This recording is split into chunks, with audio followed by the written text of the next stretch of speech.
కాంగ్రెస్ ప్రభుత్వం విసిరిన సవాళ్ళు ప్రతి సవాళ్ళ నుంచి మొదలు పెడితే ఆర్ఎస్ ప్రవీణ్ గారి ఇష్యూ ఇంకా చాలా ఇష్యూస్ ఉన్నాయి మాట్లాడేందుకు. నాతో పాటు దాసరి ఉషా ఉన్నారు, ఒకసారి మాట్లాడదాం. నమస్తే అండి. నమస్తే. రీసెంట్ ఇష్యూనే తీసుకుంటే ప్రభుత్వం 2.5 ఏళ్ల పాలన మీద మేమేం చేసినాము, మీరు 10 ఏళ్ళు ఏం చేసిరు అనే దాని మీద చర్చకు సిద్ధమన్నారు. కానీ తర్వాత జరిగినటువంటి పరిణామాలు అందరం చూసినాము. ఏం చెప్తారు ప్రభుత్వానికి మీరు? ప్రభుత్వానికి ఏం చెప్తానంటే సవాళ్ళు విసరడం కాదు, మీరు ఫస్ట్ పాటించాలి. సవాల్ ఇసిరినప్పుడు పోలీసులు వీళ్ళందరినీ ఏం చేయాలి, బీఆర్ఎస్ కాంగ్రెస్ నాయకులని ఒక వేదిక ఏర్పాటు చేసి సమన్వయం చేసేటట్టు ఉండాలి. కానీ కాంగ్రెస్ నాయకులు ముందొచ్చి వాళ్ళు ఒంటరిగా ఉన్నప్పుడు ప్రెస్ మీట్ల ముందేమో సవాల్ ఇస్తారని రండి, ఆడికి రండి, ఈడికి రండి అని అంటారు. మనమేమో బీఆర్ఎస్ నాయకులు మనం కదిలిన మీరు ఆ నాయకులు వస్తేనే చేస్తాం. ఇప్పుడు ప్రవీణ్ సార్ ఏమన్నారు, గురుకులాల సబ్జెక్ట్ గురించి GO 17 గురించి మాట్లాడదామని అన్నప్పుడు మీరు కాదు హరీష్ రావు గారు వస్తేనే మేము మాట్లాడదామని. సరే హరీష్ రావు గారు అందరు వాళ్ళు క్యాన్సిల్ చేసుకోండి, షెడ్యూల్ మొత్తం క్యాన్సిల్ చేసుకొని పోతే కాంగ్రెస్ వాళ్ళు ఏంది పిరికోల లెక్క పోలీసులని అడ్డంగా పెట్టుకొని వాళ్ళ వెనకాల తోక ముడుచుకొని కూర్చున్నారు. ఇప్పుడు మనకు క్లియర్గా ఇక్కడ అర్థమవుతుంది, ఒంటరిగా ఉన్నప్పుడు రెచ్చిపోయేటోళ్ళు బయట నిజం ఎక్కడ బయట పడుతుంది అనే భయంతో పోలీసు వాళ్ళని ముందు పెట్టుకుని వాళ్ళ వెనకాల cowards, they are cowards, Congress are cowards అని చెప్తాను నేను. అయితే పోలీసులు అరెస్ట్ చేసిరు, దానికి మాకేం సంబంధం ఉంటుంది, మేము అరెస్ట్ చేయమని చెప్పలేదు అంటున్నారు మంత్రులు. ఇప్పుడు నువ్వు చెప్పందే వాళ్ళు బయలుదేరినారంటారా? హోమ్ మినిస్టర్ ఎవరు మన రాష్ట్రంలో? అదే రేవంత్ రెడ్డి గారు. ఆయన ముఖ్యమంత్రి హోదాలో ఉండి ఆయన కిందనే హోమ్ మినిస్ట్రీ ఉన్నప్పుడు ఆయన పోలీసులకి ఒక చెప్పొచ్చు కదా, ఒకసారి ఫోన్ చేసి చెప్పొచ్చు కదా. ఏమని చెప్పొచ్చు, సమన్వయం చేయండి, అక్కడ మీటింగ్ చర్చలు పెట్టుకుంటారంట, ఒకరు సబ్జెక్ట్ చెప్తున్నారు, దానికి ఏది తప్పు ఏది ఫాల్స్ అని చెప్పేసి ఇద్దరి మధ్యలో డిస్కషన్ జరుగుతుంది, దీంట్లో పొరపాటు ఏం లేదు, లెట్ us ఆర్గనైజ్ ఇట్ అని చెప్పొచ్చు కదా. కానీ ఆయన చెప్పకుండా మాత్రమే కాదు, హరీష్ రావు గారు ఫోన్ చేస్తే ఎత్తిలా, ఏ ఒక్క మంత్రి అయినా ఎత్తిండా, ఏ ఒక్క ఎమ్మెల్యేనైనా ఎత్తిండా?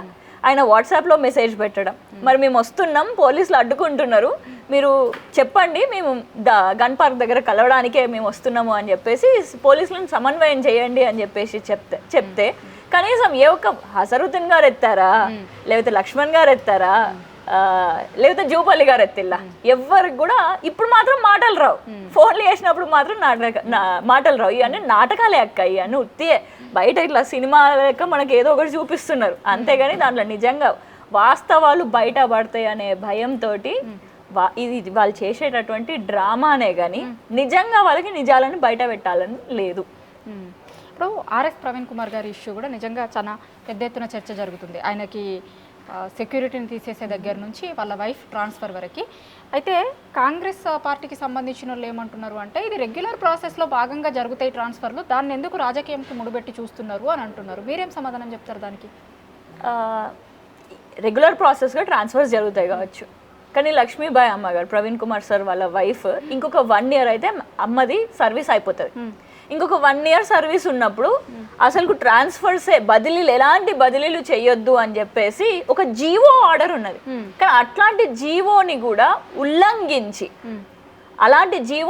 ఉల్లంఘించి మళ్ళీ ప్రవీణ్ కుమార్ సార్ ఏ రోజైతే సవాల్ ఇసిరిండో అదే రోజు ఒక 10 నిమిషాలలో హుటాహుటిన ఏదైనా ఇన్ఫర్మేషన్ ఇచ్చిల్లా లక్ష్మీబాయి అమ్మగారికి, ముందు ఏదైనా చర్చలు జరిపిల్లా? ఏమీ లేదు, హుటాహుటిన తనని బదిలీ చేయడం జరిగింది. ఒక అగ్రికల్చర్ మార్కెటింగ్ డైరెక్టర్ నుంచి తనకు ఒక అప్రాధాన్య పోస్టులకి బదిలీ చేసిళ్ళు. ఇదంతా జస్ట్ రాజకీయ కక్ష మాత్రమే. ఇప్పుడు ప్రవీణ్ కుమార్ సార్ ఉన్నాడు, 26 సంవత్సరాల నుంచి దేశ సేవ చేస్తున్నాడు, దేశ సేవకే ఆయన అంకితం చేసేసిండు. He's the man behind million smiles.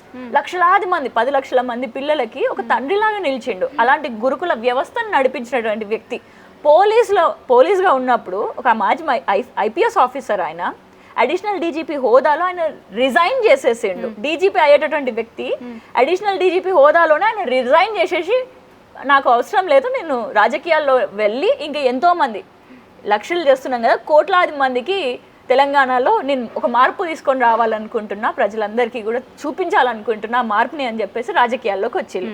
ఆ 26 సంవత్సరాల IPS చరిత్ర తీయండి. అడవులలో కోంబింగ్ ఆపరేషన్లు, నక్సలైట్లు, టెర్రరిస్ట్లని కూడా వాళ్ళని కూడా ఇంట్రాగేషన్లు చేయడం, ఆ కారు చీకటి అడవులు కాదు కదా ఈ కాంగ్రెస్ నాయకులు, లైట్లు ఆఫ్ చేస్తే వాళ్ళు ఇంటి లోపలికి కూడా పోరో అని నాకు అనుమానం. గంత పిరికొల్లు ఇల్లు. కానీ ఇట్లాంటి ఆఫీసర్కి ఆయన బాగా మాట్లాడుతున్నాడు. పోక్సో కేసు అయింది, పోక్సో కేసులో ఇప్పుడు ఏం చేయాలి?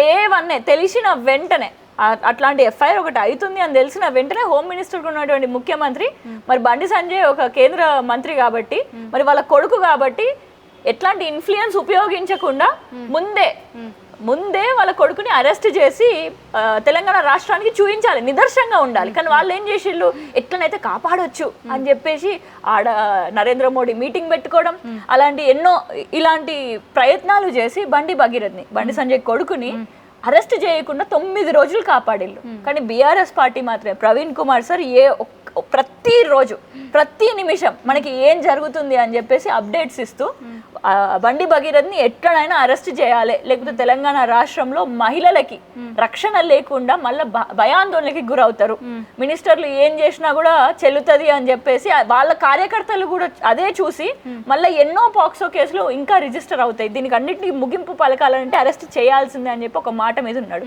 మరి ఆ విధంగా కొట్లాడిండు కాబట్టి ఎట్లనైనా చేసి అరెస్ట్ చేయాలనే దాని మీద ఎవరికి కూడా భయపడకుండా నిల్చున్నాడు కాబట్టి కాంగ్రెస్ వాళ్ళు ఏం చేసిళ్ళు, ఈయనకి ఎట్లనో గట్ల అభద్రత భాగం కలిగించాలని చెప్పి ఆయన భద్రతను తీసేయడానికి ప్రయత్నం చేసి. కానీ ఏమైంది, 2 రోజుల ముందు హైకోర్టు నుంచే తీర్పు వచ్చింది, ఈయనకి భద్రతా విషయంలో ఎలాంటి తక్కువ చేయొద్దు, మనం ఎంత కూడా కొంచెం చెయ్యకుండా మరి ఆయనకి కావాల్సినటువంటి భద్రత ఎక్స్ కేటగిరీ సెక్యూరిటీ మనం అందించాల్సిందే అని చెప్పేసి హైకోర్టు మొట్టికాయేసి చెప్పింది. అట్లా ఇప్పుడు కావాలనుకుంటే ఇప్పుడు మేడం దాంట్లో కూడా లక్ష్మీబాయి అమ్మ విషయంలో కూడా బీఆర్ఎస్ పార్టీ ఎప్పుడన్నా ఇట్లా చేసిందా అండి? అసలు బీఆర్ఎస్ పార్టీ హయాంలో కేటీఆర్ అన్న గారి డిపార్ట్మెంట్లోనే ఇప్పుడు ఉన్నటువంటి శ్రీధర్ బాబు గారి మంత్రి శ్రీధర్ బాబు వాళ్ళ వైఫ్ ఒక ఐఏఎస్ ఆఫీసర్, మరి శైలజ గారు అక్కడ ఉన్నారు. అప్పుడు ఎలాంటి కేటీఆర్ గారు మరొక మంత్రి, working president of BRS party, మరి ఎలాంటి లీకేజ్లు అట్లాంటి దేనికి కూడా భయపడకుండా she an IAS officer and they treated her that way. Praveen Kumar sir కూడా బీఎస్పీలో స్టేట్ ప్రెసిడెంట్గా ఉన్నారు. స్టేట్ ప్రెసిడెంట్గా ఉన్నప్పుడు ఏ రోజు కూడా ప్రశ్నించింది బీఆర్ఎస్ పార్టీని, అధికార పార్టీని ప్రశ్నించడం జరిగింది. అప్పుడు ఎన్నో విషయాలలో ప్రశ్నించారు. కానీ అయినప్పటికీ కూడా బీఆర్ఎస్ పార్టీ ఎప్పుడు కూడా ఈ విధంగా ప్రవర్తించలేదు. బీఎస్పీలో మేము అందరం ఉన్నప్పుడు ఎన్నో విధాలుగా ఎక్కడ తప్పు జరిగినప్పుడు అక్కడ బీఆర్ఎస్ పార్టీని అధికారంలో ఉంది కాబట్టి దాన్ని ప్రశ్నించడం జరిగింది. ఎన్నో వాటికి దానికి సమాధానంగా బీఆర్ఎస్ పార్టీ కూడా మంచిగా దాన్ని చేసే ప్రక్రియలో కూడా పడడం జరిగినది. కానీ ఎప్పుడు కూడా ముఖ్యంగా ప్రవీణ్ సార్ని టార్గెట్ చేసి కానీ, లేకపోతే వాళ్ళ వైఫ్ని టార్గెట్ చేసి కానీ, లేకపోతే పాక్సో కేసు జరిగినప్పుడు ప్రవీణ్ సార్ వాళ్ళ కొడుకుని కూడా, పునీత్ వాళ్ళ కొడుకుని కూడా, he's an assistant professor Hindu కాలేజ్లో, అట్లాంటి he has very healthy habits. మ్యారథాన్కి వెళ్తారు, ఆయన రూమ్కి వెళ్తే ఓన్లీ బుక్స్ అండ్ షూస్ కనిపిస్తాయి. అలాంటి వ్యక్తిని కూడా టార్గెట్ చేసి మరి రేవంత్ రెడ్డి గారు రాజకీయ కోణంగా మాత్రమే కాదు, ఒక పొలిటికల్ పార్టీని ఉపయోగించుకుంటూ మీడియాని కూడా వాళ్ళ చేతుల్లోకి తీసుకొని, ఇప్పుడు ప్రవీణ్ సార్ వాళ్ళ కొడుకుని ఎట్లా టార్గెట్ చేస్తారు, మీడియాని ఉపయోగించుకొని, అలా మీడియాని ఉపయోగించుకొని ఈ విధంగా అన్ని కోణాలలో వాళ్ళ భార్యని కూడా టార్గెట్ చేసిల్లు అని అంటే ఎంత షేమ్లెస్నెస్, ఎంత దిగజారిపోతుందో కాంగ్రెస్ ప్రభుత్వం ఆలోచించాలి. కానీ కాంగ్రెస్ ప్రభుత్వం నేడు రేవంత్ రెడ్డి గారు చేసేటటువంటి ప్రతి చర్యకి కూడా, ప్రతి దానికి సమాధానం రానున్న రోజుల్లో చెప్తాం. ఎందుకంటే ఇప్పుడు మనకు అర్థమవుతుంది, ఏ గ్రామానికి పోయినా కూడా ఆ రేవంత్ రెడ్డి ఆయన ఏం చేస్తున్నాడు బిడ్డ, మాకు కనీసం నీళ్లు కూడా లేవు, నీళ్లు కూడా పారతలేవు అని చెప్పి ఏడుస్తున్నారు జనాలు. ఆ మేడిగడ్డది 2 పిల్లర్లు కుంగిపోయినాయి, అవి రిపేర్ చేసి మాకు ఎత్తిపోతలతోటి నీళ్లు తేవచ్చు కదా అని చెప్పేసి అడుగుతున్నారు. ఆ ముచ్చట మనం అడిగితే మన వాళ్ళు ఏమంటారు, ఈ రేవంత్ రెడ్డి గారు కానీ ఎమ్మెల్యేలు కానీ, ఇంకా మా పెద్దపల్లి ఎమ్మెల్యే కూడా ఏమంటాడు, మేడిగడ్డ నీళ్లు లేనప్పుడే మనకి ఎస్ఆర్ఎస్పి కాలువ బారింది, మనకి ఎల్లంపల్లి రిజర్వాయర్లు నిండినాయి అని చెప్పేసి ఓ పెద్ద మాటలు చెప్తున్నాడు. మరి ఈరోజు ఎండిపోయినాయి కదా, ఎస్ఆర్ఎస్పి కెనాల్ ఎండిపోయింది కదా, మరి నీళ్లు లేవు అని అంటే మనం ఎత్తి పోసుకోవాల్సిందే కదా. మరి ఎత్తి పోసుకోవాలని అంటే నువ్వు రేవంత్ రెడ్డి గారితో మాట్లాడి సమన్వయం చేసి ఆ మేడిగడ్డ ప్రాజెక్ట్ రిపేర్ చేసేది ఉంటే ఈ పాటికి నీళ్ళు వచ్చేటి. కానీ వర్షాకాలం అయినప్పటికీ కూడా ఇంకా ఇప్పటికీ నాట్లు పడలేదని అంటే, నాట్లు ఇంకా స్టార్ట్ చాలా ఊర్లలో, చాలా గ్రామాలలో, మా పెద్దపల్లి అంటే పచ్చగా మెరుస్తుంది అసలు ఈ సమయంలో, కానీ ఇప్పటికీ నాట్లు కూడా ఇంకా స్టార్ట్ కాలేదు అని అంటే దానికి కారణం రేవంత్ రెడ్డి గారు. మళ్ళీ దీనికి కారణం ఈ వెనకాల వీళ్ళందరూ ఉంటారు కదా, టీం అంతా మళ్ళీ వాళ్ళందరి వెనకాల భజన బ్యాచ్ లాంటిది ఇలాంటి ఎమ్మెల్యేలు అందరూ కూడా మరి దీనికే కారణం అసలు. అయితే ఈ మధ్య కాలంలో వరుసగా జరుగుతున్న పరిణామాలు, పవన్ కళ్యాణ్ హైదరాబాద్కి వచ్చి తెలంగాణకు వచ్చి మాట్లాడిన మాటల నుంచి మొదలు పెట్టుకుంటే మొన్న ఒక సినిమా మీద వచ్చిన వివాదం వరకు తెలంగాణ అస్తిత్వం మీద మళ్ళీ ఒకసారి దాడి జరుగుతుంది అనేది చాలామంది మాట్లాడుతున్నారు. ఎట్ ద సేమ్ టైం ఇంకొక సెక్షన్ కూడా ఏమంటుందంటే కొంతమందికి మాత్రమే ఇది దాడిలాగా ఇంకొకలాగా కనిపిస్తుంది, అట్లాంటిది ఏమీ జరగట్లేదు అని కూడా ఇంకొక సెక్షన్ మాట్లాడుతుంది. మీరు ఎట్లా చూస్తున్నారు దీన్ని? ఇప్పుడు ఇడుపు కాగితం అనేది ఒక మూవీ, ఆంధ్రప్రదేశ్లో నుంచి మూవీలు తీయట్లేదా? వాళ్ళ హీరోలు ఉన్నారు కదా, తెలంగాణలో ఉండేటటువంటి తెలుగు ప్రజలందరూ కూడా తెలుగు ఆంధ్రాను తెలంగాణ రెండు కలిపి తెలుగు భాష అని చెప్పేసి అంటే మనం ఆంధ్ర తీసేటటువంటి మూవీ ఫిలిమ్స్ కానివ్వండి, ఫిలిం యాక్టర్స్ని కానివ్వండి, ఆ మూవీస్ చూస్తున్నాం, చర్చ లేదు. కానీ ఇప్పుడు ఒక ఇడుపు కాగితం అని తెలంగాణ భాషతోటి తెలంగాణ యాసతోటి ఒక చిత్రం వస్తుంది అని అంటే డిస్కషన్ ఎందుకు వస్తుంది అసలు? అంటే ఎవరు దీన్ని టార్గెట్ చేస్తున్నారు? నిజంగా చూస్తే ఏ మూవీ గురించి అయినా డిస్కషన్ చేస్తున్నామా? చేయట్లేదు. ఇడుపు కాగితం గురించి డిస్కషన్ ఎందుకు చేస్తున్నామని అంటే నేడు మళ్ళా ఆంధ్ర వాళ్ళకి మళ్ళా కొమ్ములు పెరుగుతానే. దానికి గల కారణం ఏంటంటే ప్రభుత్వాలు కూడా కారణమే అయితే. ఎందుకంటే 10 సంవత్సరాలు బీఆర్ఎస్ పార్టీ అధికారంలో ఉన్నప్పుడు బతుకమ్మ పాటలు కానివ్వండి, ఎలాంటి వైభవాలన్నీ కానివ్వండి, బోనాల పండుగ కానివ్వండి, అవన్నీ అంతర్జాతీయ స్థాయిలో మనం సెలబ్రేట్ చేసుకున్నాం. మన భాషకి ఒక సపరేట్ ప్రాధాన్యత అనేది లభించింది, ఎవ్వడు కూడా హేళన చేయలే. కానీ ఇప్పుడు దొందుగా ఈ టీడీపీ తోటి, అదే టీడీపీ నుంచి వచ్చినటువంటి రేవంత్ రెడ్డి గారు మరి వాళ్ళ గురువు శిష్యుల మధ్యలో ఉన్నటువంటి బాండింగ్ ఏంటిదో నాకు తెలియదు, కానీ ఆ బాండింగ్ వల్లనే ఆ చూసే చూపులు అనేటివి మారిపోతున్నాయి. ఇప్పుడు ఆంధ్రప్రదేశ్ వాళ్ళు మన చిత్రం గురించి, తెలంగాణ నుంచి వచ్చేటటువంటి ఒక గొప్ప చిత్రం గురించి మాట్లాడడానికి ఎవరిచ్చిళ్ళు అధికారం అసలు?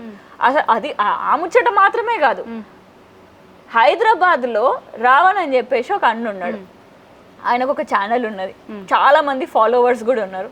ఆయన ఇప్పుడు ఆంధ్రాలో ఉన్నటువంటి వాళ్ళు, రాజకీయ పార్టీలు ఉన్నటువంటి వాళ్ళు, జనసేన పార్టీ ముఖ్యంగా, వాళ్ళేమో తెలంగాణకు వచ్చి మేము పార్టీని ఇక్కడ కూడా పెడతాము, ఇక్కడ కూడా ముందుకు తీసుకొని పోతాము అని చెప్పేసి మాట్లాడచ్చు. కానీ హైదరాబాద్లో ఉంటున్నటువంటి ఒక రావణ్ అన్న ఎప్పటి నుంచో జర్నలిజం చేస్తున్నటువంటి వ్యక్తి, మరి ఆయన మీ గురించి కనీసం ప్రస్తావన దేవొద్దా? ప్రస్తావన దేవడానికి కూడా ఆయనకు అధికారం లేదా? ఉన్నది కదా. మరి ఇప్పుడు ఇలాంటి విషయాలన్నీ వింటే ఇంకా బాధ అవుతుంది. అందుకనే తెలంగాణకి కాపాడుకోవాలంటే ఈ జాతీయ పార్టీలతోటి సాధ్యం కాదు. ఈ కాంగ్రెస్ తోటి, బీజేపీ తోటి, వీళ్ళు వాళ్ళ లాభాల కోసమే, కమిషన్ల కోసమే. ఇప్పుడున్నటువంటి కాంగ్రెస్ ప్రభుత్వం అయితే వాళ్ళు ఎన్ని మూటలు ఎంత దోపిడీ చేయగలిగితే తెలంగాణ రాష్ట్రాన్ని అంత దోపిడీ చేద్దాము అని చెప్పేసి చూస్తున్నారు. ఇప్పుడు 30 లక్షల మంది విద్యార్థులకి అన్యాయం చేస్తున్నారు. వాడి నోట్లలో మట్టి కొడుతున్నాడు రేవంత్ రెడ్డి.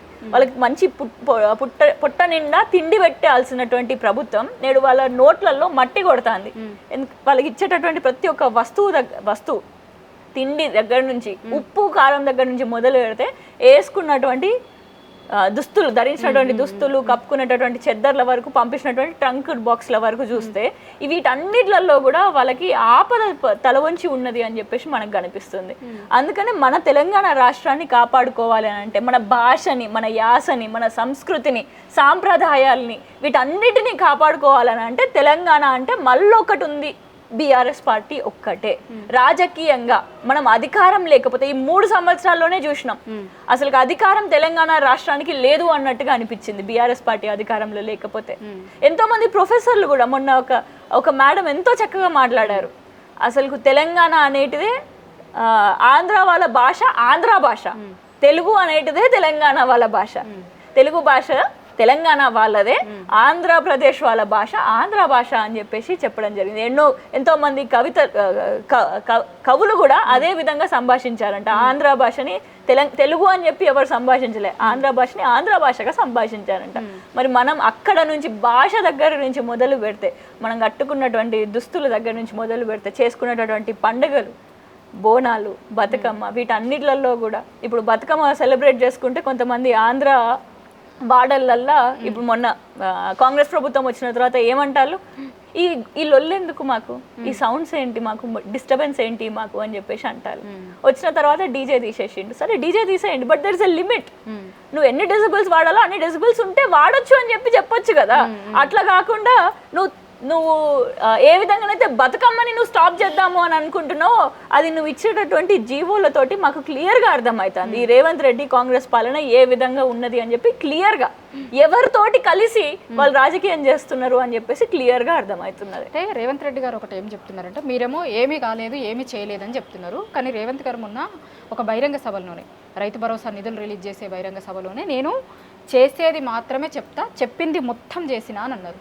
మీరేమో ఏం చేయలేరు అంటున్నారు. మరి 100 రోజులల్లా 402 హామీలు ఇస్తానని అన్నారు, అమలు చేస్తానన్నారు. 100 రోజులు, ఇప్పుడు 100 రోజులు కాదు, 3 సంవత్సరాలు అయిపోవడానికి వస్తుంది. మరి 420 హామీలు కాదు కదా, ఒక 20 హామీలు కూడా ఇంకా నెరవేర్చలేదు. అవసరం లేనటువంటి హామీలు ఎన్నో ఇస్తున్నారు. ఇప్పటికీ కూడా ఇంకా హామీలు పెంచుతున్నారే కానీ ఉన్న హామీలు చేయండి అయ్యా అని అంటే ఉన్న హామీలు చేయడానికి శాతం అయితే లేదు వాళ్ళకి. ఎక్కడ చేసిల్లండి? మహిళలని 1,000,000 మంది మహిళని కోటీశ్వర్లని చెప్తానన్నారు. ఇప్పుడు 10,000 మంది కాంట్రాక్టర్లు ఉన్నారు, గురుకుల కాంట్రాక్టర్లు. దాంట్లో ఎంతో మంది జిల్లాల వారీగా మహిళా కాంట్రాక్టర్లు ఉండే. ఏడ చేస్తున్నారు వాళ్ళు? ఒక 10,000 రూపాయలు సంపాదించుకుంటుండే. 1,000,000 మంది మహిళల్ని కోటీశ్వర్లు కాదు, మహిళ 10,000 రూపాయలు సంపాదించుకుంటే మహిళ దగ్గర నుంచి నోటి బువ్వ తీసుకున్నవాయే. అక్కడి నుంచి మొదలు పెడితే యువకులకి రాజీవ్ వికాస్ యోజన అని చెప్పేసి మీకు 5 లక్షల భరోసా కార్డులు ఇస్తాము అని చెప్పేసి అన్నారు. ఎక్కడికి పోయే వాళ్ళు లోన్లు వాళ్ళకి లోన్లు ఇస్తాము అని చెప్పేసి అన్నారు. ఆ లోన్లు కాదు కదా, ఆ లోన్లు ఇవ్వడానికి ఎస్సీ కార్పొరేషన్ లోన్లు, ఎస్టీ కార్పొరేషన్ లోన్లు, బీసీ కార్పొరేషన్ అన్ని దానికి డైవర్ట్ చేసినామని అన్నారు. డైవర్ట్ చేసినామన్న తర్వాత సడన్గా ఆ స్కీమ్ మొత్తాన్ని కూడా రద్దు చేసి పడేసారు. ఇది సాధ్యం కాదు అని చెప్పేసి. ఇప్పుడు ఎస్సీ కార్పొరేషన్లో పైసలు లేవాయే, ఇప్పుడు రాజీవ్ వికాసంలో కూడా పైసలు లేవాయే. ఇప్పుడు ఎక్కడున్నాయి మరి ఆ పైసలన్నీ ఎక్కడికి పోతున్నాయి?